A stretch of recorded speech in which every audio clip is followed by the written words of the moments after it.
You're welcome to I Love Christian Dramas All, your favorite YouTube channel for your favorite Christian movie gist. I am your uncle, A.A. John Flint. Even if you had a bad day, get ready to have a good night. I just want to appreciate you if you have subscribed, if you like our videos and comment, and share. I pray that the Lord is going to bless you. And if you have not, please, it is time. Subscribe, like, comment, share. It doesn't bite. If it bless you, it can bless everyone. I believe that we're going to have a wonderful experience as we go on into today's movie gist. So today we'll be talking about the movie number 5. You can watch it on RIEM TV, RIEM TV on YouTube. Just go there and watch it. Just go there and watch it. That's if you have not watched it. And if you have watched it, this gist is for you. If you have not watched it, wait. This gist is also for you. And this is a very interesting movie and very powerful movie. One that you can't afford to miss. Why? We know why. Because in the movie, it showed us a lady that struggled from a lot of broken relationship. And unfortunately, she was a marriage counselor, and until she got to the 5th guy before before her marriage stayed. And also there was another man that had issues with his marriage. Something led to one thing, and another thing led something. You want to know what? Watch it. And if you have watched it, you'll be smiling by now.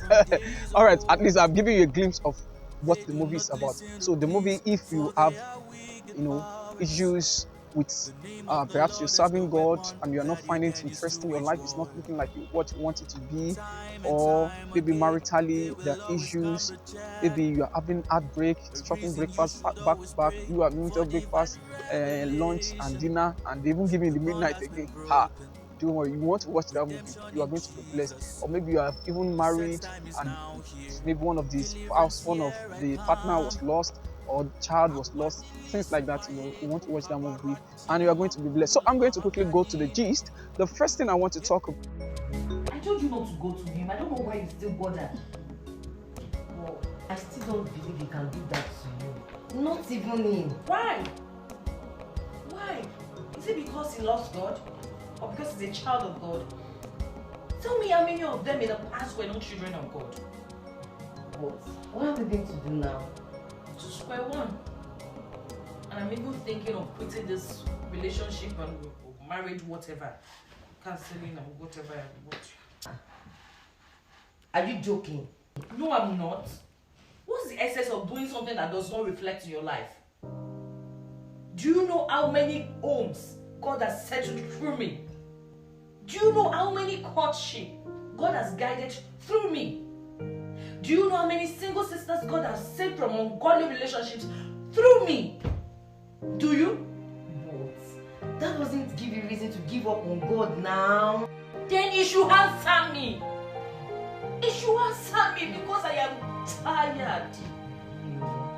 Oh, not again now. Not again. I am tired. Sorry, please don't cry, baby. Sorry. It's the matter of Joy. Joy served the Lord with the whole of her heart, and she was also diligent in her work as a marriage counselor, helping a lot of lives. But for her own marriage was not working. So I just want to say that because sometimes we see people that they are doing the work of God and their life is the opposite of what they are preaching. Someone that God is using to preach healing is sick. Someone that God is using to preach prosperity is poor. Yeah, there are stages. And some people are actually currently facing it. Some people have even almost want to drop the call and say, no. Am I sure that God called me? If God called me, this thing should work for me. I want you to just relax with God. Rather than opting out of that call, so far you had God right, I want you to stay to see what God is going to do. Many times, if it is not working, the issue is not from God.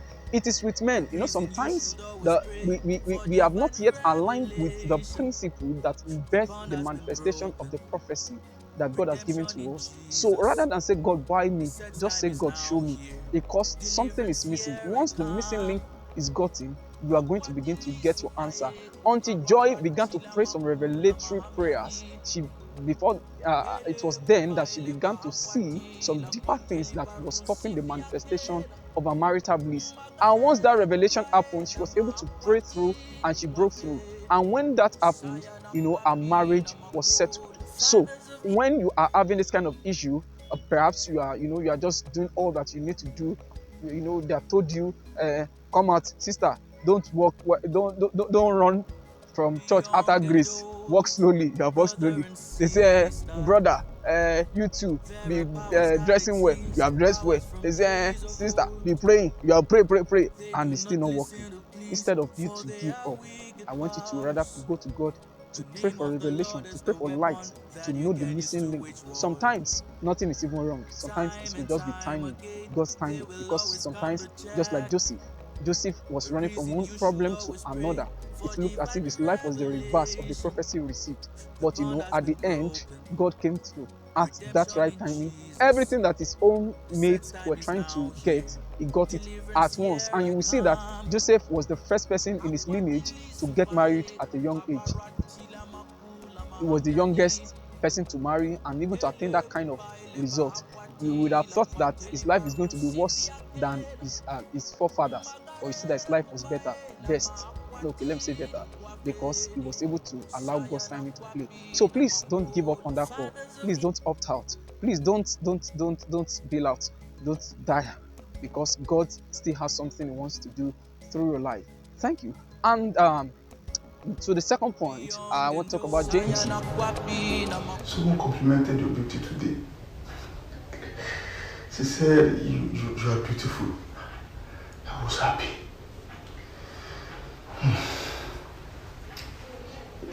But you left with your beauty.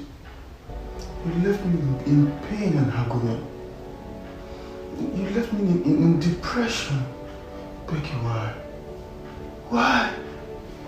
Becky, it's been 3 years since you left. 3 good years. Your daughter missed you. She has grown up, missing her mother.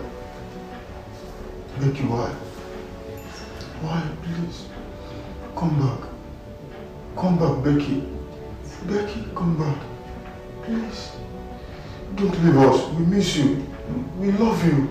We miss everything about you. Becky. Wife, and after he lost his wife, he couldn't believe it. He was an ardent believer, and he couldn't believe what happened to him. It was as if God calmed him. How will God say if you marry and you have married according to God's will, and God still took the wife, in quote. So it was painful to him. He couldn't recover quickly, and it affected him for 2 years. What do I want to say about that? I want you to know that sometimes, while the fact that you are a believer does not exempt you sometimes from issues of life. And one thing you can just be sure of is that everything is going to work out for your good. The Bible didn't say that God will make everything good for you. It said everything is going to work out for your good. So just ensure that you stay with God regardless of what is happening. And another thing I want you to know is that you need to use that situation to better your life. Don't let it make your life bitter. Because the truth is, at the end, nobody will want to know what happened to you. At the end, it is what your life is that people will use to judge it. They will not say, he lost his wife, that's why he's miserable. That one does not concern people. Even if they pity you, only few people will pity you. Even those that pity you, they will not last long. They will not come out. There will be no blessing. But imagine that people can say, despite this thing that happened to this guy, see what his life became. People will stay house to want to hear that story. So it's not really what happens to you, it is what you do with what happens to you. So when you find yourself in situations that are so choky, when you find yourself in situations that are unpalatable, when you find yourself in situations where you feel like God didn't do well to me, I just want you to sit down. I want you to relax. Look at that situation again, change the perspective, and transform that lemon into lemonade. Begin to cause that mess into message. Use it to better your life and not allow it to make your life bitter. I want to believe that you were blessed by the gist today. All right, so thank you for joining us today. I want to believe that you were blessed by the movie gist. So right on the screen are the various movies that came out during the course of this week. Try to watch it. You know, a Christian movie per week will not bite. It will not bite you. It will bless you. In fact, some of us, the answers to our prayers are already acted out. Some scriptures you think you understand have already been dramatized. So ensure that you watch it. And now that poster that you see is the movie that we'll be discussing next week. Ensure that you watch it so that when you come over to this channel, you are going to enjoy the gist. All right, so I want to appreciate you for staying glued. And like I said, if you have not subscribed, if you have not liked, if you have not shared or commented, just try to do it, even if it is just thumbs up, even if it is just to say well done, you guys are doing well. So just ensure that you do something. All right, this remain I Love Christian Dramas All. It's your favorite YouTube channel for your favorite Christian movie gist, and I remain your uncle A.A. John Flames. Even if you had a bad day, I know you already have a good night. See you later. Bye.